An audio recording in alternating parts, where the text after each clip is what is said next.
मंजिल से आगे बढ़कर मंजिल तलाश कर, मिल जाए तुझको दरिया तो समंदर तलाश कर, हर शीशा टूट जाता है पत्थर की चोट से, पत्थर ही टूट जाए वो शीशा तलाश कर। हेलो एवरीवन, आज की वीडियो में बात करेंगे सीटेट नोटिफिकेशन के बारे में।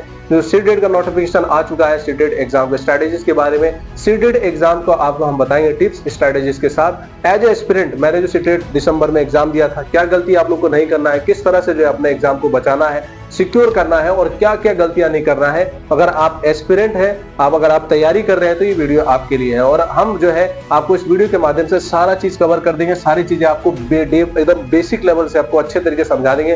पासिंग एग्जाम क्या होता है, किस तरह से क्या करना है, आपको सारी चीजें हम बताएंगे। और आपके लिए हम जो है डे बाय डे जो है, चाहे वो सीडीपी हो, मैथ हो, ईवीएस हो या पीवाईक्यू है, वो सारा क्वेश्चन जो है हम इसी यूट्यूब चैनल के माध्यम से आपको डेली अपलोड कर देंगे। आप वहां से देखिएगा भी और इसका हम जो है सिलेबस पे चर्चा करेंगे नेक्स्ट वीडियो में। लेकिन आज की वीडियो में हम लोग बात करेंगे, सबसे पहले यहां समझिएगा कि सीटेट क्या होता है। आप सभी को पता है कि कोई भी, जैसे आप DWS या KVS या BPSC TRE का जो एग्जाम दिया जाता है, तो उसमें आपको सबसे पहले जो है आपको जो है सीटेट का एग्जाम क्वालिफाई करना होता है। ये एलिजिबल एग्जाम होता है, इसमें कोई नेगेटिव मार्क्स नहीं होता है, लेकिन इसमें एक क्राइटेरिया दिया जाता है कि इतना से इतना नंबर लाना होगा। अगर आप नहीं लाते हैं तो आप फेल हो जाएंगे और आप जो है फिर वो सारे एग्जाम में नहीं बैठ सकते हैं। तो इसलिए सीटेट आपको एग्जाम में पास करना, पास मार्क्सिंग तक करना, क्वालिफाई करना बेहद ही जरूरी होता है, बहुत ही ज्यादा इंपॉर्टेंट होता है। तो आइए इस वीडियो में और बात करते हैं।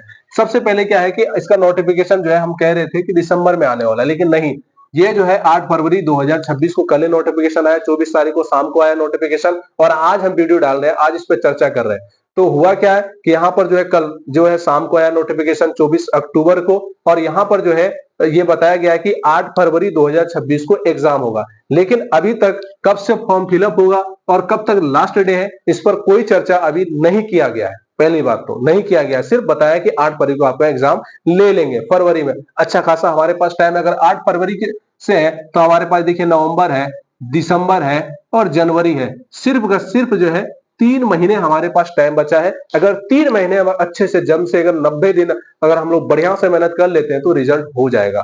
तो क्या क्या करना है, किस तरह से रिजल्ट करना है, तो इस वीडियो को देख लीजिए आप अच्छे से और शेयर भी कर दीजिए। देखिए फॉर्म फिलअप जो डेट, अब तक कोई डेट नहीं आया।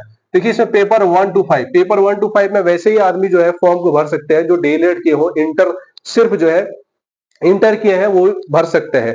अगर बात की जाए पेपर 2 की, जो है 6 to 8 के अगर टीचर बनेंगे 1 to 5 के बाद, तो वो कम से कम डीएलएड हो और ग्रेजुएट हो। जैसे मैं डीएलएड और मेरा ग्रेजुएशन भी है, तो ये मैं दोनों में बैठ सकता हूं, दोनों एग्जाम में।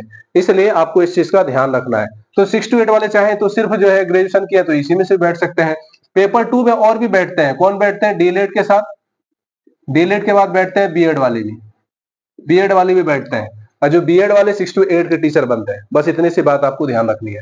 तो यहाँ पर क्या है, पेपर 1 to 5 और पेपर अगर बात की जाए 1 और पेपर 2 दोनों का जो है मैक्सिमम एग्जाम 150 का ही होता है, 150 ही नंबर का होता है। उसमें सब्जेक्ट को आप देखिए, पहला है सीडीपी। सीडीपी क्या होता है, चाइल्ड डेवलपमेंट पेडागोजी होता है, बाल विकास शिक्षण शास्त्र होता है। इसमें जो है आपका 30 मार्क्स का आता है, 30 मार्क्स का 30 मार्क्स सिर्फ जो है पेडागोजी होता है, सिर्फ 30 मार्क्स का आपका पेडागोजी होता है, सीडीपी होता है, ठीक है। और इससे क्या है, दूसरा नंबर मैथ, मैथ जो है 30 मार्क्स का होता है, तो इसमें क्या है 15 नंबर का आपका कंटेंट होगा और 15 नंबर का पेडागोजी होगा। तो कितना अच्छा खासा यहाँ से पेडागोजी से 15 नंबर मिल जाएंगे और 15 नंबर कंटेंट से आपको मिल जाएंगे। उसके बाद है ईवीएस, ईवीएस में भी जो है 15 नंबर का आपका कंटेंट है और 15 नंबर का पेडागोजी है, तो इससे भी अच्छा खासा आपका मार्क्स बन जाएगा। लैंग्वेज 1 और लैंग्वेज 2, लैंग्वेज 1 में आप चाहे तो हिंदी भी ले सकते हैं, इंग्लिश भी, उर्दू भी, संस्कृत भी। और आपको बता दें, अगर लैंग्वेज 1 लेते हैं तो आपका यहाँ पर पैसेज आएगा, ठीक है, यहाँ पे आपका पैसेज आ सकता है, ठीक है, जिसे हम लोग कहते हैं गद्यांश और पद्यांश, ठीक है, पैसेज आ जाएगा, या पोएट्री से भी आ सकता है। यहाँ पर आपको देखना पैसेज जो कहानी से कहानी से देता है, ढूंढ ढूंढ के नहीं भरते हैं। आप लोग 10वां इंटर में दिए एग्जाम, तो वही ये पैसेज देगा वहां से। लेकिन कुछ ग्रामेटिकल होता है जो थोड़ा सा डिफिकल्ट होता है, ग्रामर थोड़ा सा दिक्कत होता है। तो आपको क्या करना है कि पेपर 1 में आपका जो है पैसेज और पोएट्री से 15 नंबर आएगा और 15 नंबर जो है आपका पेडागोजी से आ जाएगा। अगर वही लैंग्वेज 2 रखते हैं तो आपका 15 नंबर जो है, सिर्फ 15 नंबर जो है, 15 नंबर आपका आएगा पैसेज से आएगा और 15 नंबर आपका पेडागोजी रहेगा।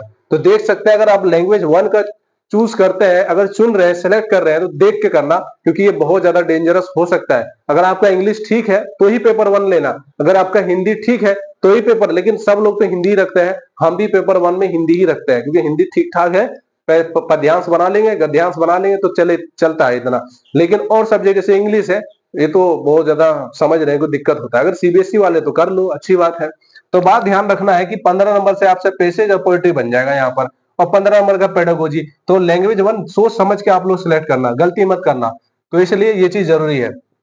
अगर बात की जाए लैंग्वेज 2 की, तो लैंग्वेज 2 में आपको क्या ध्यान रखना है कि हिंदी और इंग्लिश उर्दू दोनों रख सकते हो आप। तो आप यहाँ ध्यान रखना, हमारे जो संविधान में 22 भाषा को मान्यता दी गई, तो 22 भाषा में किसी भाषा को आप लैंग्वेज 1 2 में चूज कर सकते हो, लेकिन दोनों में एक जैसा नहीं। जैसे हम कहें लैंग्वेज 1 में भी हिंदी रख लेते हैं, लैंग्वेज 2 में भी हिंदी रख लेते हैं, तो ये आपकी गलती हो जाएगी। यहाँ पर ऐसा नहीं होगा, आपको किसी एक में दूसरा रखना है और लैंग्वेज 2 में भी दूसरा। ये दोनों भाषा एक ही में नहीं सेलेक्ट कर सकते आप। मेरी बात समझ आई? लैंग्वेज में अगर हिंदी रखा तो लैंग्वेज 2 में मैं इंग्लिश रख सकता हूं, अगर लैंग्वेज 1 में मैंने इंग्लिश रखा तो लैंग्वेज 2 में मैं हिंदी रख सकता हूं, अगर लैंग्वेज 1 में मैंने उर्दू रखा तो लैंग्वेज 2 में मैं हिंदी रख सकता हूं। बस इतना से ध्यान रखना आपको। अब आगे बढ़िए। सेम प्रोसेस है यहाँ पर जो है पेपर 268 के लिए भी सीडीपी है, साइंस। यहाँ जो ईवीएस की इन लोगों का साइंस और एसएसटी होता है, ठीक है, साइंस एसएसटी होता है। और यहाँ पर जो अगर एसएसटी वाले हैं तो यहाँ पर उनका मैथ नहीं होता है, ठीक है। तो मैथ यहाँ पर ये चीज आपको देखना है। और फिर यहाँ पे भी लैंग्वेज 1 लैंग्वेज 2 सेम प्रोसेस है, 150 मार्क्स का होता है। 150 मार्क्स में आपको क्या रखना है, टिप्स क्या है आपका कि पेडागोजी में आपका यहाँ अगर बात की जाए कि आप कैसे रिजल्ट कीजिए, मेरी बात को समझ लीजिए आप लोग पहले अच्छे से।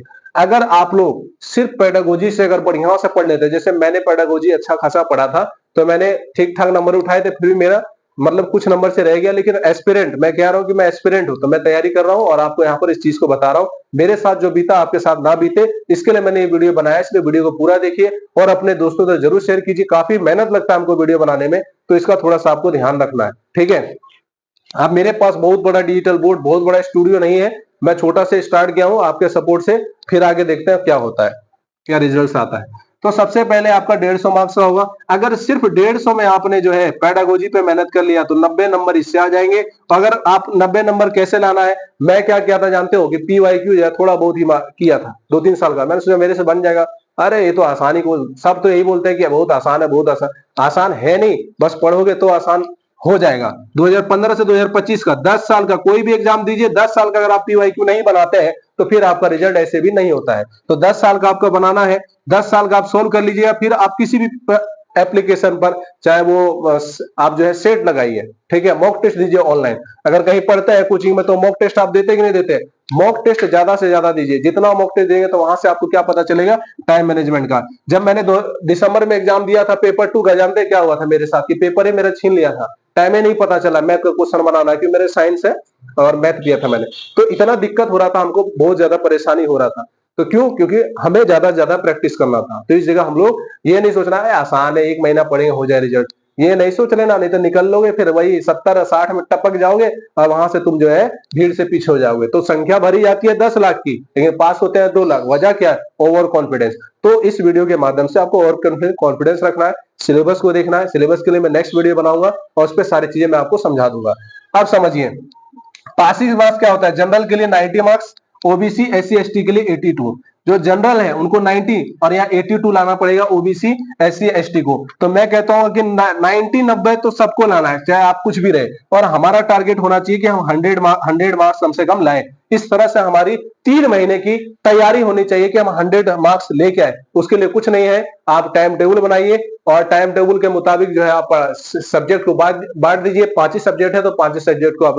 हाँ, एक चीज और गलती करेंगे, अगर आप शुरुआत में पहली बार एग्जाम दे रहे हैं तो सिर्फ एक ही पेपर को चूज कीजिएगा कि हम पेपर 1 को सही से पढ़ कर देंगे।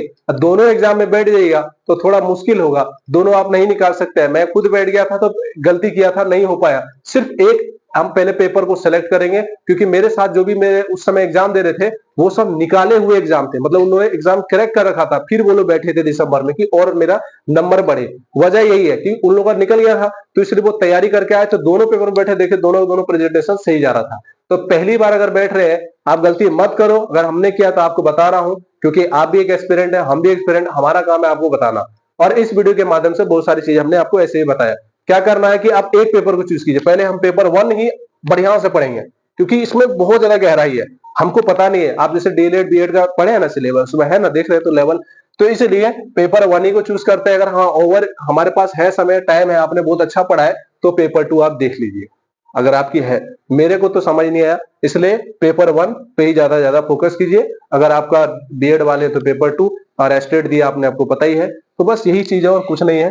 टाइम सीटेड में 2 चीज मार खाएगा। पहला, आपने प्रैक्टिस नहीं किया, आपने टाइम को मैनेजमेंट नहीं किया, तो आपका पेपर खत्म, यहां से खत्म। सिलेबस को नहीं देखा, यहां से भी खत्म। ना ज्यादा गहराई में जाना है, ना ज्यादा ऊपर ऊपर का पढ़ना है। और अगर किसी का आपने कोर्स वोर्स लिया है तो देख लीजिए, नहीं तो हम जो है अपने वीडियो के माध्यम से बहुत सारा पीवाईक्यू, बहुत सारा चीज आपको समझाने का काम करेंगे। तो इसलिए ये वीडियो आपके लिए था और इस वीडियो में मैंने काफी चीज आपको बताया। कैसा लगा वीडियो कमेंट कीजिएगा। और अंत में जो है बस ये बात ध्यान रखिए, time management, practice, time manager बहुत ज्यादा पढ़िए, उसका प्रैक्टिस कीजिए, टेस्ट दीजिए और रिवीजन कीजिए। मिलते हैं नेक्स्ट वीडियो में। आज के लिए इतना ही। Thank you for watching.